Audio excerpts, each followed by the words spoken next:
Hi you guys, welcome back to the channel. This is Bert. I just wanted to make a quick video to catch you guys up to where we are now. Sorry it's a little loud out here, but today they poured the coping for the pool as well as the border for the patio.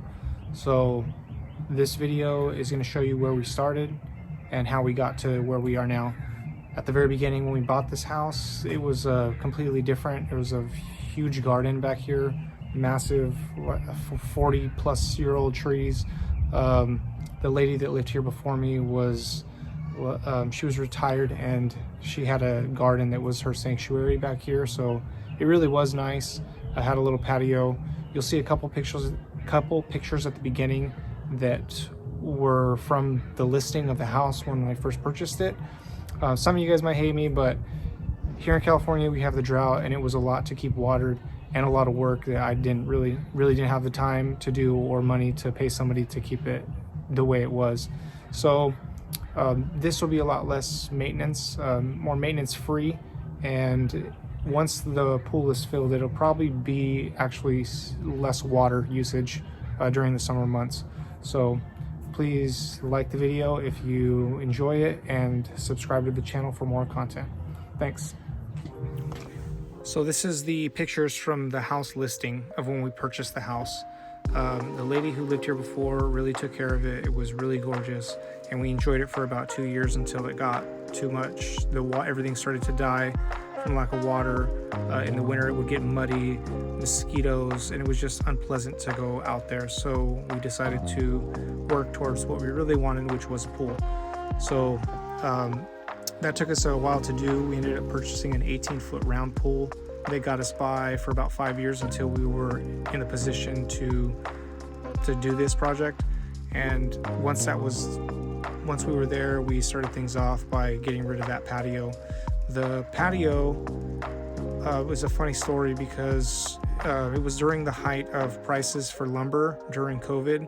And what I did, somebody from work said, hey, list it on Facebook Marketplace for free to whoever wants to take it down. And I listed it, and that day somebody came by, took it down in 4 hours, loaded it on top of their Jeep there, as you see, and they were gone, and they were happy to do it. And I had multiple people trying to come get it, so that really worked out for the best for everybody. I didn't have to take up space in a dumpster, I didn't have to take it down, and it was just, they were glad to have it. So the next thing we did was get rid of all these trees you see here. I had a giant eucalyptus tree, oak tree, azalea bush that turned into a tree, a couple redwoods, several pine trees, and it was, I could go on, there was a lot.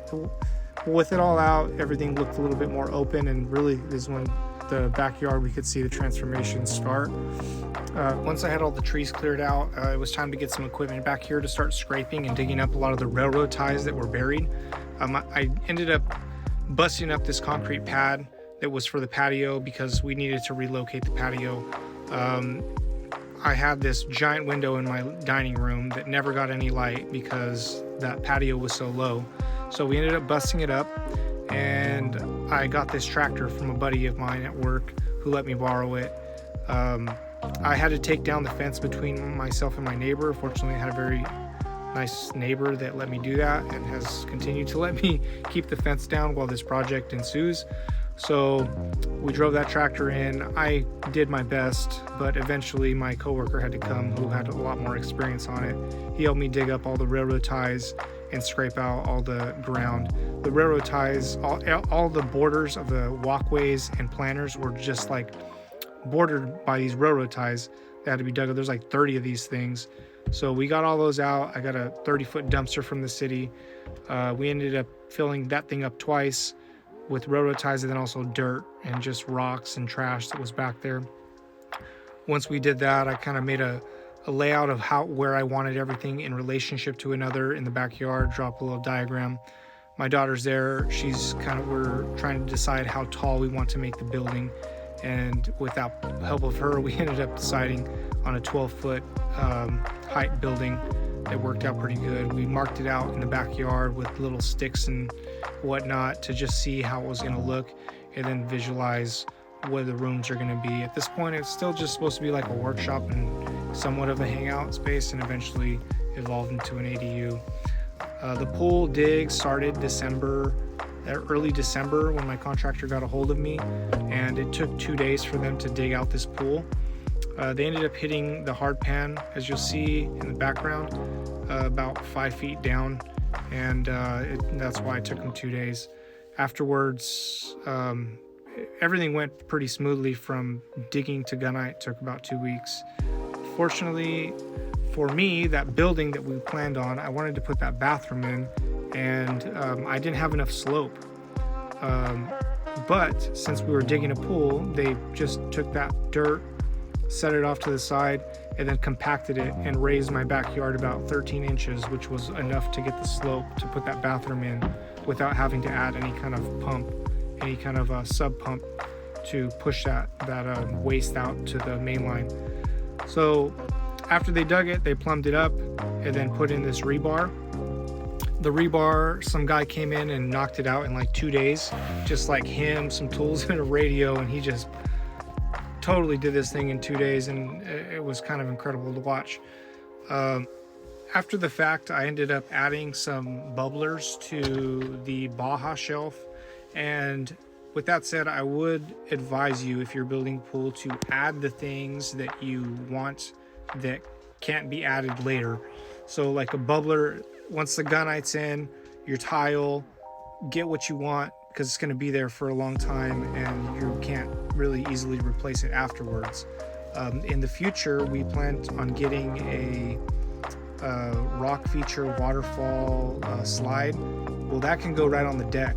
So after they pour this gunite, they can come back in afterwards and knock that out. It's not that big of a problem, especially since I already have the pump that's running the bubblers. That pump can run 2 functions, and I can get that rock feature later on.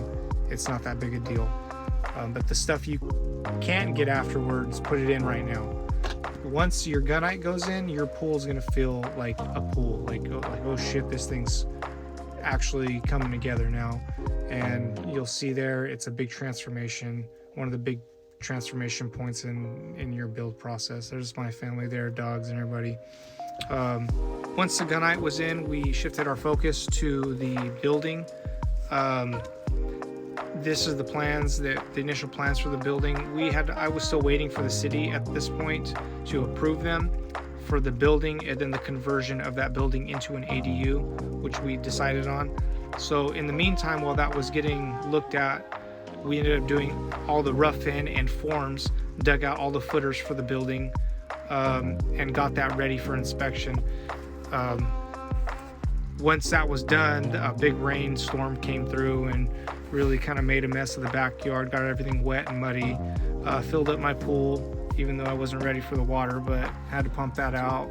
Once everything dried up, they came back in and put a vapor barrier down between the dirt and where the foundation was going to be poured, covered that with some DG, and then put some rebar reinforcement, 2-foot squares, all on top, and then in the footer of the building. Once that was done, they're kind of bouncing back and forth between that and the pool. They got the tile going in here. This is one of those things that get what you want right now, because it's going to be there forever, for a while. So we went and got a little bit of a nicer tile at this point. Once that was done, they took a little break from the perimeter and ordered the concrete for this slab for the foundation. If you'll notice, this building is a metal building, so along the edge of the forms there's a separate, I think a 1.5 inch by 1.5 inch piece of wood stapled on the side. That's to create a lip, so that when the base rail for the metal building goes down, the siding, metal siding, has a place to actually overhang the concrete. Those little things I got from watching other YouTube videos. Really great thing to know before we started. Once that was done and dried up, moved back to this tiling. This was kind of a nightmare, but turned out great. It's an infinity edge from the hot tub to the pool, and it took them forever to do. The gunite was poured, and the actual thickness of the wall was 13 inches, and it should have been 12. That 12 inches will accommodate most tiles and create for good seams, but this, since it was 13, they ended up cutting down those edges and giving it a little bevel. It turned out really good. I was really happy with how they were able to work around.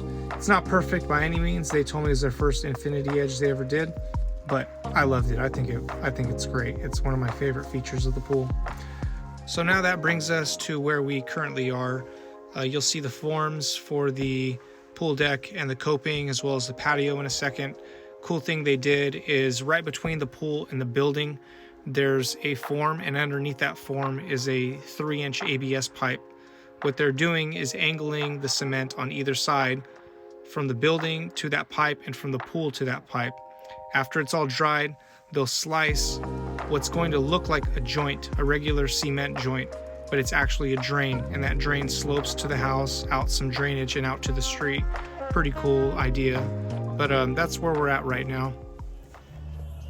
So that was the video, you guys. I hope you enjoyed it. Again, please hit that like button if you did, subscribe to the channel, and if you guys have any questions about anything that you saw in the video, or if you want to see about something more specific along the process, please ask me in the comments, and I will try to produce some content that about whatever you're curious about. So thank you again for stopping by, and I'll catch you guys on the next one.